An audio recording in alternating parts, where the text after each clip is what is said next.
Okay, hi everybody. This is the Math 31 integration review. This is question 1G. Just have to take the integral of this expression here. Now, when I look at this, please don't misunderstand when I go through this. I know that some of you out there will be very, very adept at looking at this and honestly seeing the pattern. And some of you will be able to write down really quickly what the answer is without having to think about it too much. But others of you are going to have to look at this and investigate the structure of this question a little bit more deeply. And this is what I would suggest to you here. Notice that I've got this set of parentheses here with a 7 outside, okay? Now, when you see something like this, just think derivative, okay? If you were to take the derivative of this, you would have to apply the chain rule, okay? Because I've got an inside function, I've got this outside function here. When you see that, okay, that implies that this question here might be a good candidate for substitution. And so I'm going to take what's inside here and I'm going to substitute that with a u. So I'm going to allow u to equal 2x cubed minus 8. Okay?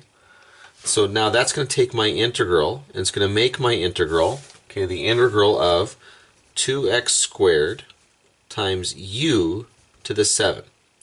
Now, at this point here, this is a dx.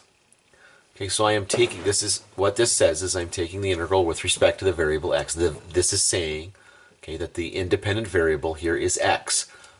But I don't want that anymore. I want to make a substitution between from x to u.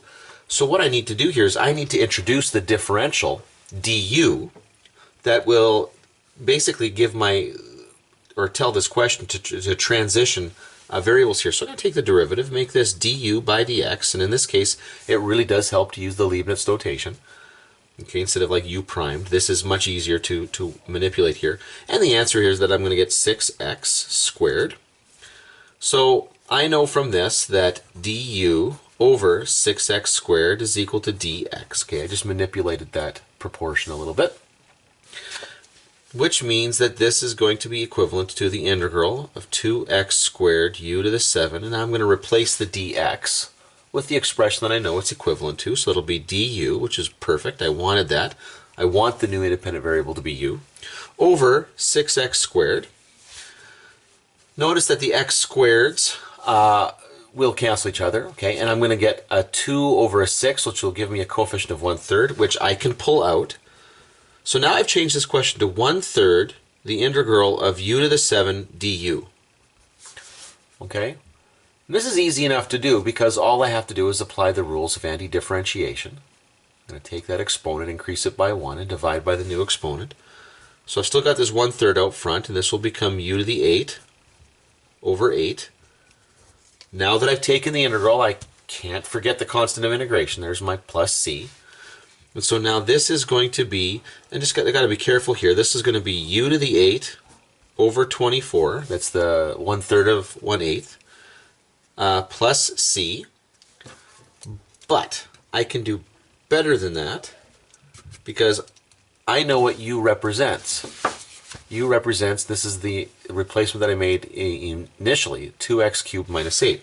So it's not u to the 8th, it's I got to give myself a little bit more room. So I'll just rewrite that. That is, in fact, going to be equal to 2x cubed minus 8, all to the 8, all over 24, plus that constant of integration, c. Can't forget about that plus c. There you go. Well, okay. Before I sign off on this one, I should recognize here, I could simplify this a little bit further. Okay, there is a common factor of 2 here. I can take out the 2 to the 8th and then cancel that a little bit. You're not really gaining a whole lot by doing that. It's probably fine just to leave it in this form.